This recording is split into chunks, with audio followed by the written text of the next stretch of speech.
In a daring and unexpected operation called Spiderweb, Ukraine used drones to target airfields deep inside Russian territory. It is one example how drones change current and future warfare. We went close to the front lines in Ukraine to learn more about another technology that is expanding rapidly: fiber-optic drones. Hi Jan. Hi Adrian.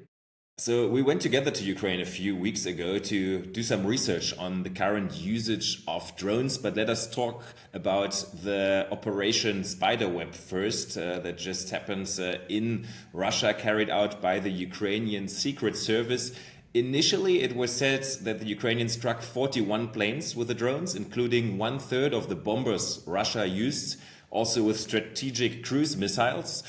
The number seems to be much lower now, from what I understand. Would you still say it was a success from a Ukrainian point of view, or rather not? Maybe President Zelensky exaggerated a bit when he said it's something for the history books, but I think it's still a little sensational what happened there. And a lot of military experts say that even if it's just 1/3 or half of the number that the Ukrainians claimed that they attacked, partially destroyed or severely damaged, it would still be a big thing, not just symbolically, but really also strategically. If you just look at the scope geographically, right? It's like regions in Russia, all the way from the Arctic Circle basically to the Far East, thousands of kilometers away from the Ukrainian border.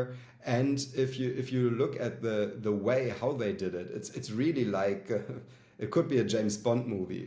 It shows that the SBU, the Military Secret Service, has really advanced a lot in the past years. It used to have a very bad reputation. When you talk to Ukrainians, they say, yeah, in the 90s when it was founded, it was very corrupt, it was very inefficient.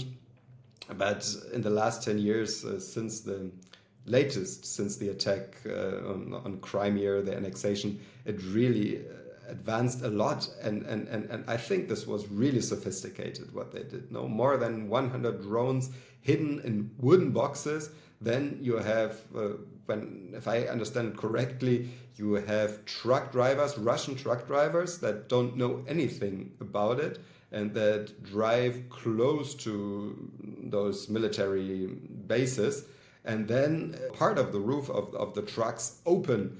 And the drones fly out, and you see it in social videos that the people that witnessed it were completely amazed by it. No, they said, "Oh, it's like almost like a science fiction movie," and they started to throw stones at the drones.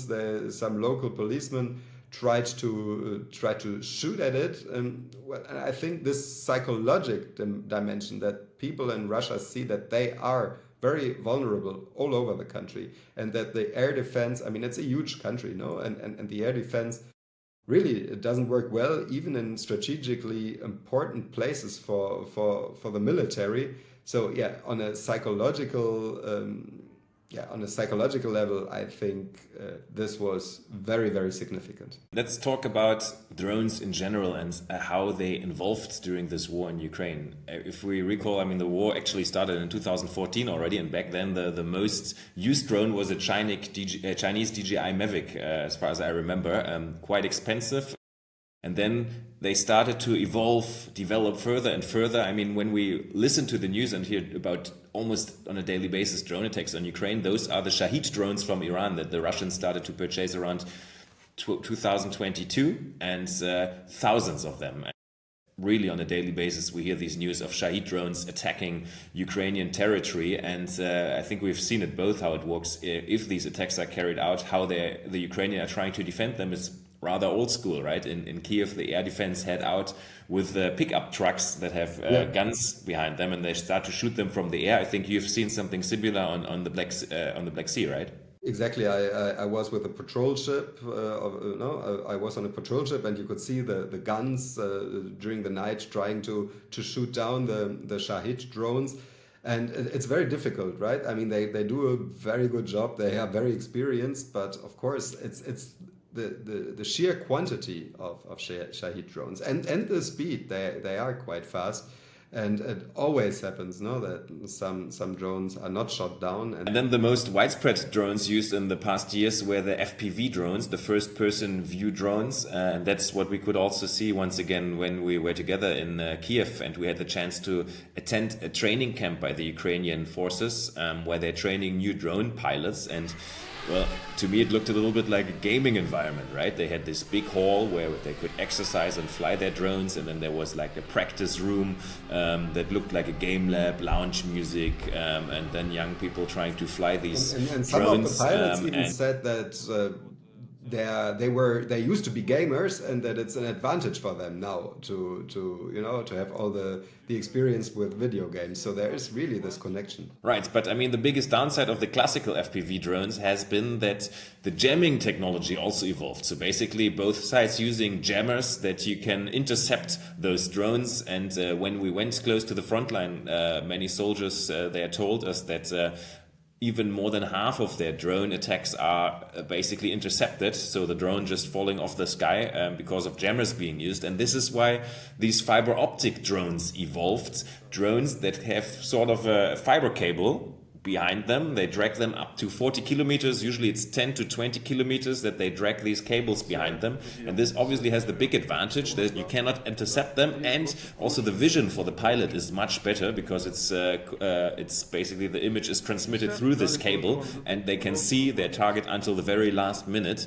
So it sort of sounds like a step back to me, like that you have like a cable attached to a drone, but actually it is a step forward and really changes the situation on the ground. This is what also one soldier told us, who is really like in the very front line in the trenches there, and said, since we have and both sides have this optic fiber drones, it's became much more dangerous for us because you cannot stop them anymore. So if they see you, if they spot you, the chance that they will hit and kill you is much, much higher. But another thing that another place we visited also, I remember, was one of the manufacturing halls in Kharkiv, not far away from the front line, and where they're assembling these drones. I think it was 150 units go out to the front lines from there every day. They put them together there, and I remember how that basically showed us how technology evolved the Ukrainians are, because they also told us there that, well, we have like Western allies who come here to learn how we do things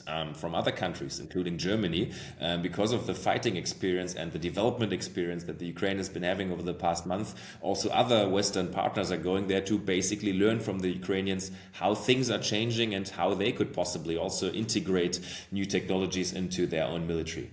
Jan, what's your opinion? I mean, things are really evolving in the drone space in terms of warfare. Do you think, from a Ukrainian perspective, this is another threat, or this is rather an opportunity? That's a really good question, and it's something that I've thought about a lot, and I just can't answer it. I think it's a neck and neck race, right? And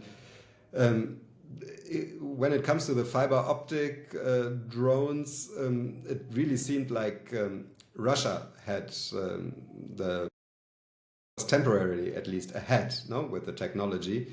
But I think maybe if we look at it medium term or long term, it might be rather positive for Ukraine, because like you said, it's often the first person view drones, or now the fiber optic drones, also close to the front lines, that cause the big damage and that are the big headaches for the soldiers, and those are often the rather cheap drones. No, we invest billions in military development programs, and there it's just a few thousand euros that can make a big difference. So in the end, it's also a lot, I think, about creativity, and it's a lot about motivation of the people involved. And I think the Ukrainians are really ahead. I mean, they are motivated. They are defending the existence of their own country against foreign aggression. That's one thing. And we've seen it everywhere in the country, not just in the military sphere. It's a very digitally enthusiastic country, right? And there's a very lively startup scene. Of course, now a lot of the startup scene evolves around military purposes.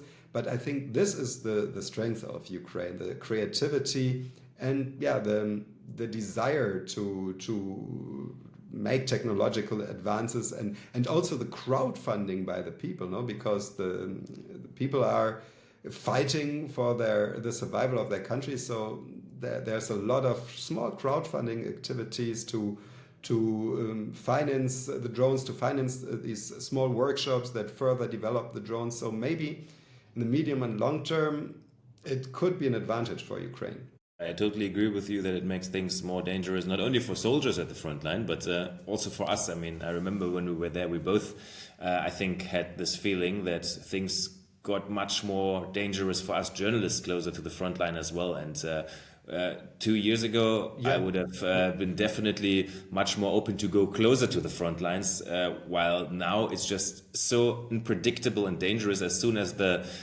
sky is clear and there's no rainfall, there are drones all over the place, and this makes it so super dangerous, even few kilometers behind the front line, that you can suddenly become a target of the drone strike. So yeah, it's obviously also a concern for us. And not even at the front lines, even in the bigger cities, no, the drones have made things also a lot more dangerous. So it's, yeah, this war has become a drone war. Drones are the big threats.